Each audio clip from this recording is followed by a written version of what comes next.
ओम गुरुवे नमः. सुगवेच्या सर्व सदस्यांना माझे आशीर्वाद.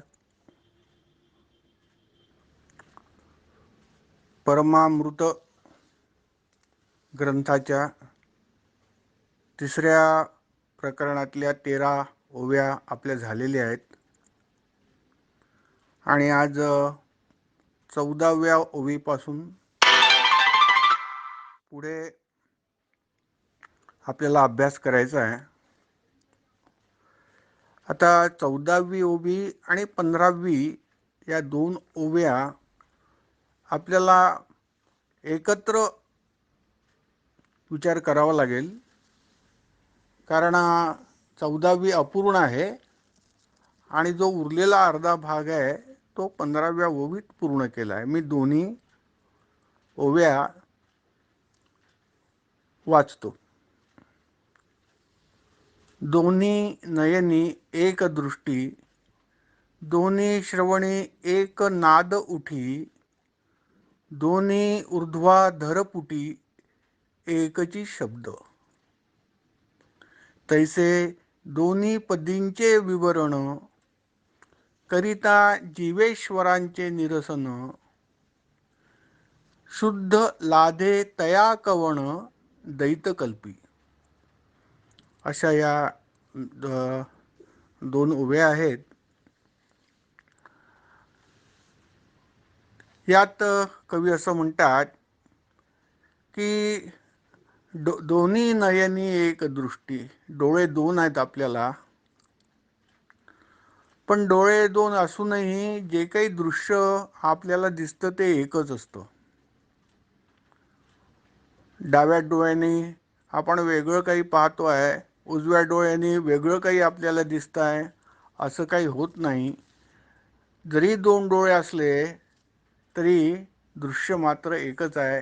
वस्तू आपल्याला एकच दिसते. दोन वस्तू किंवा अनेक वस्तू काही दिसत नाहीत.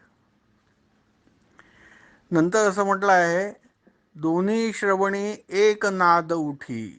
श्रवणी कानांना, कान आपल्याला दोन आहेत, एक डावीकडे आहे आणि उजवीकडे आहे. पण कुठेही आवाज जरी झाला, कुठेही कोणताही नाद जरी उठला, तो आपल्याला एकच ऐकू येतो. डाव्या कानांनी वेगळा, उजव्या कानाचा वेगळा, तर असं काही होत नाही. किंवा काही आवाज जर आला, रेडिओवरती गाणं लागलं, टी व्हीवरती, ते आपल्याला एकाच कानाने ऐकू येत आहे, दुसऱ्याने दुसरं काही ऐकू येत आहे असं होत नाही.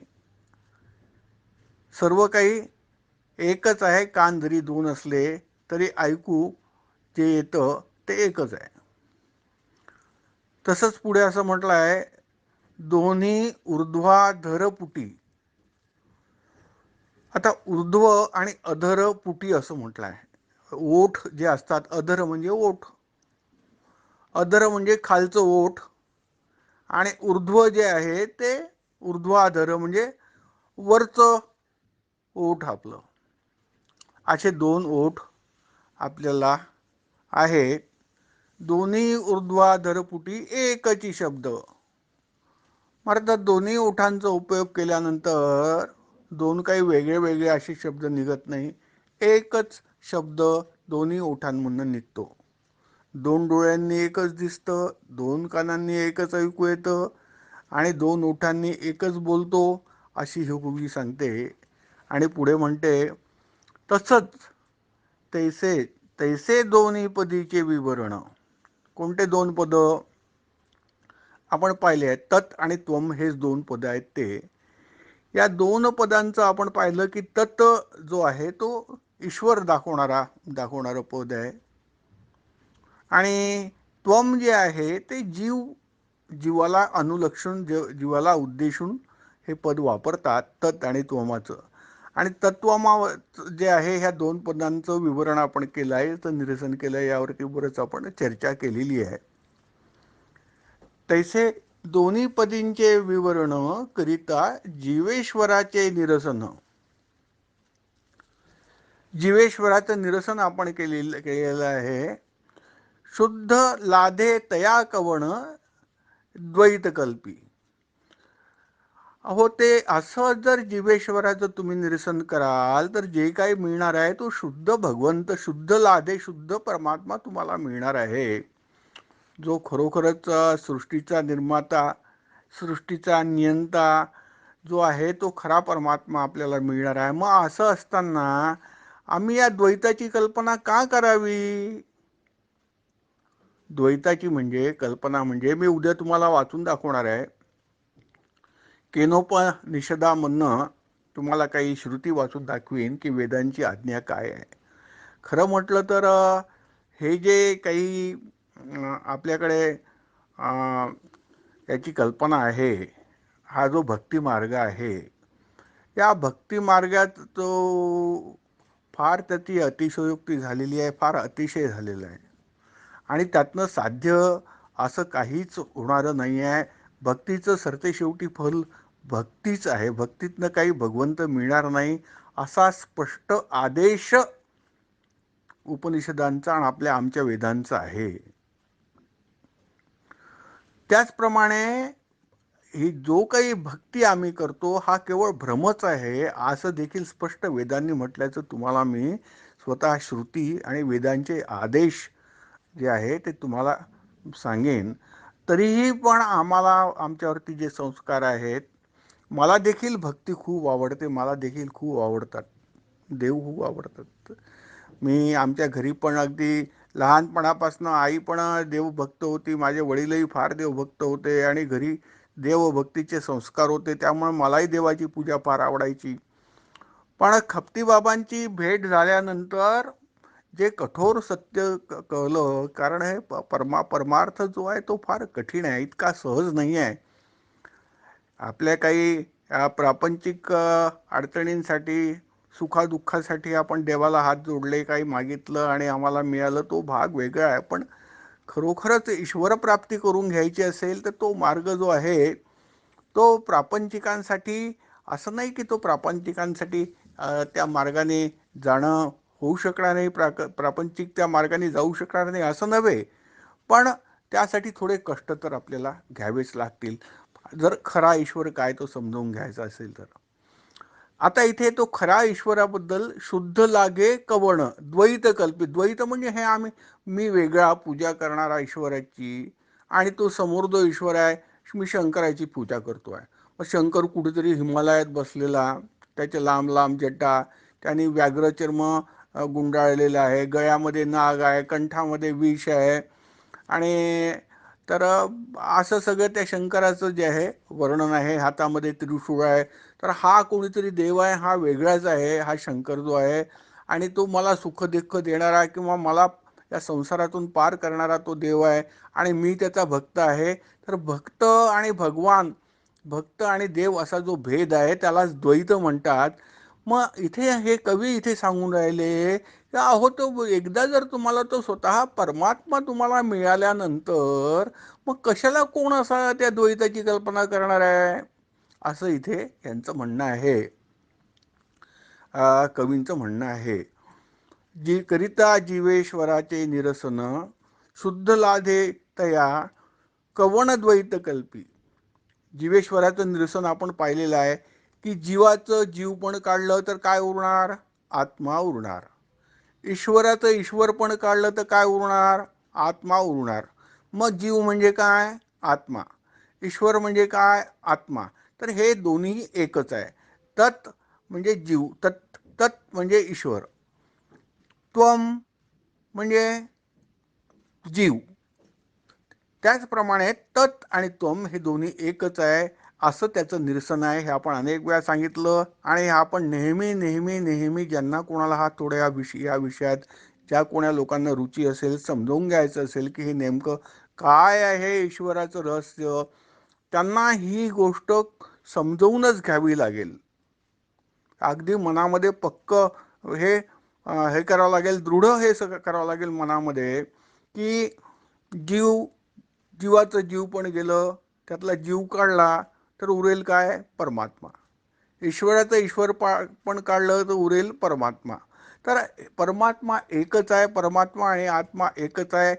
हे जे इक्वेशन आहे, हे जे समीकरण आहे, हे नेहमी जे साधक आहेत ज्यांना वाटतं की आम्ही ईश्वर जाणून घ्यावा त्यांना हे लक्षात ठेवावं लागेल. आणि मग असा तो ईश्वर एकदा मिळाल्यानंतर, खरा ईश्वर मिळाल्यानंतर मग कोणाला त्या द्वैताचं गरज आहे? कोणाला द्वैताची कल्पना कोण करणार आहे? कोण त्या ब्रह्मा विष्णू महेश याच्या कल्पना करत बसेल आणि पूजा अर्चा करत बसेल? त्याची काही आवश्यकता नाही खरा देव मिळाल्यानंतर. ज्याला एकदा अथांग पाण्याने, शुद्ध पाण्याने वाहणारी गंगा नदी मिळाल्यानंतर डबक्यामध्ये कोण शोधत बसेल प्यायचं पाणी? शोधणार नाही. अशी ही माझी कल्पना नाही, ही स्वतः यांनी दिलेली कल्पना आहे, आपल्या शास्त्रांनी दिलेली कल्पना आहे. तसं हे आहे. म्हणून जीव आणि ईश्वर हे एकच आहे असं निरसन आपल्याला करता आलं पाहिजे. आणि आता यानंतर महत्त्वाची ही ओवी आहे. जशी 14 आणि 15 एकच ओवी होती, अर्धी अर्धी अपूर्ण होती आणि दोन्ही मिळून एक झाली, तशीची 16वी आणि 17वी आहे, ती आता मी तुम्हाला वाचून दाखवतो. जैसे महदाकाश अखंड पूर्ण, घट मठी दिसे भिन्न, घट मठाकाश ऐसे जाण बोलती तया. ते घट मठ दोन्ही भंगता, ही 17वी ओवी आहे. ते घट मठ दोन्ही भंगता, ठाईचेची ऐक्य तत्वता, तैसे जीवेश्वर उपाधी निरसता, स्वस्वरूप एक. आता याच्यामध्ये 3 आकाश सांगितलेले, हा महत्वाचा मुद्दा आहे. बरेचदा आपण हे करतो, विचार करतो की ही उपाधी म्हणजे शरीर नष्ट झाल्यानंतर, कारण गरुड पुराणाप्रमाणे आणि पुराणामध्ये अनेक प्रकार सांगितलेले आहेत की एकदा मृत्यू आल्यानंतर मग आत्मा कुठे जातो, तो दुसरं मग कसे हे धारण करतो, शरीर धारण करतो, असं तसं. आणि आत्म्याची गती कशी होते, पुनर्जन्म कसा होतो, पुन्हा तो त्याला गर्भप्राप्ती त्या नवीन शरीराला कशी होते, हे सगळं जे आहे गरुड पुराणात आणि पौराणिक मतात सांगितलेलं आहे. पण जेव्हा आम्ही परमार्थात आणि ज्ञानाच्या कसोटीवरती त्या सगळ्या गोष्टी जेव्हा येतात, तेव्हा थोडंसं मत जे आहे हे आपल्याला जाणून घ्यावं लागेल. तर इथे 3 आकाशाची कल्पना केलेली आहे. कोणता आकाश? महदाकाश. जैसे महदाकाश अखंड पूर्ण, महदाकाश. दुसरं म्हटलं आहे घटाकाश आणि तिसरं म्हटलं आहे मठाकाश. आता हे तुम्हाला तत्व थोडक्यात जे आहे मी समजावून सांगतो. आकाश म्हणजे काय? आकाश म्हणजे डोळ्यांनी वर जे दिसतं आपल्याला निळं आकाश, त्याला आकाश म्हणत नाही. हे जे पंचमहाभूतामधलं आकाश आहे, याचा अर्थ इथर, इंग्रजीमध्ये ज्याला इथर म्हणतो ते. म्हणजे ही जी काही पूर्ण विश्वाची पोकळी आहे, पोकळ भाग आहे, हा ज्यांनी व्यापलेला आहे त्याला आकाश म्हणतात. आमचे खपती बाबा म्हणायचे आकाश म्हणजे अवकाश, असं सांगायचे. आकाश म्हणजे अवकाश म्हणजे ही जी पोकळी आहे पूर्ण, ही जी आहे ही आकाश आहे. याचा अर्थ तुमच्या माझ्यामध्ये जे अंतर आहे, किंवा आता कोणी दोघं चालले असले, कुठलेही दोन जीव किंवा दोन वस्तू असतील, त्यांच्यामध्ये जे अंतर आहे, दोघांमध्ये काय आहे? ते सर्व आकाशच आहे. सर्व आकाशच भरलं आहे, तर याला आकाश म्हणतात. आकाश म्हणजे जो प्रचलित अर्थ आहे आपला की फक्त वरती दिसतं निळं आकाश, तेच नव्हे, तर जे काही म्हणून या पोकळीमध्ये व्याप्त आहे, विश्वाच्या पोकळीमध्ये, ते सर्व आकाश आहे, त्याचा अर्थ असा आहे. आता हे 3 आकाश कोणते कोणते सांगितलेले आहेत? एक महदाकाश सांगितलं, म्हणजे विश्व व्यापून एक अखंड असं आकाश आहे. की अमेरिकेत तेच आकाश आहे, भारतात तेच आकाश आहे, आणि रशियामध्ये तेच आकाश आहे, आणि खेड्यामध्ये तेच आहे, आणि मुंबईत तेच आहे, आणि दिल्लीत तेच आहे. सर्वत्र एकच आकाश जे आहे, खालती वरती व्यापून असलेली विश्वामधली जी पोकळी आहे, जसं समजा आपण एखादा ग्लास घेतला रिकामा काचेचा, तर त्या काचेच्या ग्लासच्या आतमध्ये काहीच नाही. मग काहीच नाही म्हणजे काय आहे, तर तिथे आकाश आहे. तर आकाश याचा अर्थ थोडा समजून घ्यायचा. इतर म्हणजे आकाश. कुठलंही रिकामं भांड घेतलं, कुठली आता आपण वस्तू घेतली, त्यामध्ये नेहमी आकाश जे आहे ते व्यापून असतं असं समजून घ्यायचं. तर हे विश्व ज्याने व्यापलेलं आहे ते काय आहे, ते महदाकाश आहे. महदाकाश म्हणजे काय, मोठे आकाश. महत महत म्हणजे मोठे, महत अधिक आकाश म्हणजे मोठे आकाश. मोठे आकाश म्हणजे विश्व ज्याने व्यापलाय ते आकाश. ठीक आहे, हे महदाकाश. दुसरा आकाश यांनी म्हटलं आहे मठाकाश. जसं खपती बाबाचा मठ आहे बागापूरला, खपती बाबाच्या मठामध्ये देखील हे आकाश व्याप्त आहे. जेवढी काही म्हणून मोकळी जागा आहे, त्या मोकळ्या जागेत देखील आकाश हे आहेच व्यापून. आणि मग आपण त्याला काय म्हणू, त्याला काय नाव देऊ, की त्या मठामध्ये कोणता आकाश व्याप्त आहे हो, तर ते मठाकाश आहे. एक झालं विश्व व्यापून ते महदाकाश, खपती बाबाच्या मठामध्ये जे आकाश आहे ते मठाकाश. आणि तसंच आपण एखादं लहानसं काल बोललो होतो तसं घट घेतला, घट म्हणजे मातीचं मडकं, एक बोळकं घेतलं लहानसं आणि ते रिकामं असेल, त्यात देखील ते आकाश राहणारच आहे. मग त्याला आपण काय म्हणू, घटाकाश म्हणू. तर हे तीन आकाश पहिले याच्या कल्पना आपण जाणून घ्या. घटाकाश म्हणजे घटामधली मोकळी जागा, मठाकाश म्हणजे खपतीबाबाच्या मठामधलं मधली मोकळी जागा, आणि महदाकाश म्हणजे विश्वामधली मोकळी जागा. तर आता पुढची ओवी, जैसे महदाकाश अखंड पूर्ण, अखंड आहे. जे महदाकाश जे आहे विश्वाचा आकाश ते अखंड आहे. घटमठी दिसे भिन्न, घटात मात्र वेगळं वाटतं, घटा एवढं वाटतं. मठामध्ये मठा एवढं दिसतं, खपती बाबाच्या मठा एवढा आकाश वाटतं, घटामध्ये घटा एवढं वाटतं, म्हणून दिसे भिन्न म्हटलं आहे. घट मठा कास काश ऐशे जाणं बोलती तया. याला मग वेगळे वेगळी नावं आम्ही दिलेली आहेत. तर घटाकाश, मठाकाश, महदाकाश अशी वेगळी वेगळी नावं दिलेली आहे. म्हणून कवी म्हणतात बोलती तया असं बोललं जातं. पुढची ओवी आहे, ते घटमठ दोन्ही भंगता. हा घट समजा फुटला, मडकं आहे ते मातीचं आहे, ते फुटणारच, फुटलो समजा, ते घट फुटलो. घट मठ दोन्ही भंगता. महाराजांचं पहिले मठ होता. आम्ही जेव्हा महाराजांकडे पहिले गेलो तेव्हा कौलारू एक लहानशी झोपडी होती, एक मठ होता. मग काय झालं, तो पाडला महाराजांनी, दुसरा बांधला सिमेंटचा. म्हणजे काय झालं, मठ भंग झाला. घट फुटला, मठ भंग झाला. घट मठ दोन्ही भंगता, ठाई चेची ऐक्य तत्वता. मग काय हो, त्यांच्या आतमधल्या आकाशाचं काय झालं, काहीही झालं नाही. त्या घटातलं आकाश होतं ते त्या महदाकाशामध्ये मोठ्या आकाशात मिळून गेलं.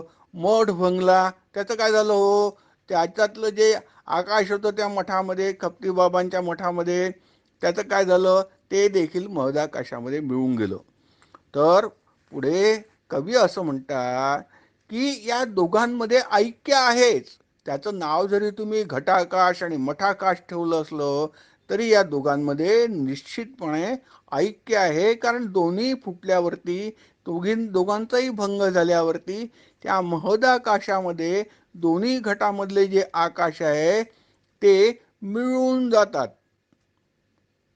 त्याच्यामुळे वास्तविक या तिन्हीमध्ये ऐक्य आहे. मग हे तसंच सांगतात इथे. पुन्हा जो वरचा मुद्दा आहे तोच खालती इथे घेतलेला आहे. तैसे जीवेश्वर उपाधी निरसता स्वस्वरूप होय. त्याचप्रमाणे इथे मग कवी आपल्याला सांगतात की अहो, ही जीव उपाधी आहे हो. तुमचं शरीर जे आहे, या जीवावरती जे शरीर, हातपाय नाक डोळ्याचं दिसतं, ही केवळ उपाधी आहे त्या घटाकाशासारखी. हा घट जेव्हा फुटतो किंवा जीव जेव्हा जातो तेव्हा मग काय होतं, काहीही होत नाही. हा जीव गेल्यानंतर त्याच्यातला जो जीवात्मा असतो तो त्या मुख्य परमात्म्यामध्ये विलीन होऊन जातो आणि काही होत नाही. ईश्वर. जीवाचं असं होतं, मग जसं घटाचं झालं तसं मठाचं म्हणजे ईश्वराचं. ईश्वराचं काय होतं की ईश्वर जेव्हा राहत नाही, जेव्हा प्रलय होतो आणि ही माया भंग होते, माया जेव्हा राहत नाही, या माया माया नावाची उपाधी जेव्हा तिचं निरसन होतं, निरसन झाल्यानंतर काय होतं, हा ईश्वर देखील राहत नाही. मग ईश्वर जेव्हा राहत नाही तेव्हा काय राहतं, तर ईश्वर ज्यावरती आधारित आहे, ईश्वराच्या आतमध्ये जो परमात्मा आहे तोच प्रकट होतो. म्हणजे जीवामधनंही परमात्मा प्रकट होतो, ईश्वरामधनंही परमात्मा प्रकट होतो. एकदा उपाधीचं निरसन झालं, या उपाध्या गेल्या, हे शरीर नष्ट झालं, ईश्वराचं ईश्वर पण नष्ट झालं, जो उरतो तो परमात्मा फक्त उरतो. ज्याप्रमाणे घट फुटल्यावरती आकाश उरतं, मठ फुटल्यावरती किंवा मठाचा भंग झाल्यावरती आकाश उरतं, तसंच अगदी सगळे आपला जीव गेल्यानंतर आणि ईश्वराचा ईश्वर पण गेल्यानंतर आणि या उपाधीचं निरसन झाल्यानंतर जो उरतो त्यालाच स्वरूप म्हणतात. तेच स्वस्वरूप एक, ते स्वरूप आहे आणि जे स्वरूप आहे तोच ईश्वर आहे, जो स्वरूप आहे तोच परमात्मा आहे आणि तोच आत्मा आहे, असा या 17व्या ओळीचा अर्थ आहे. तर इथे आपण आता थांबवूया. सर्वांना माझे आशीर्वाद.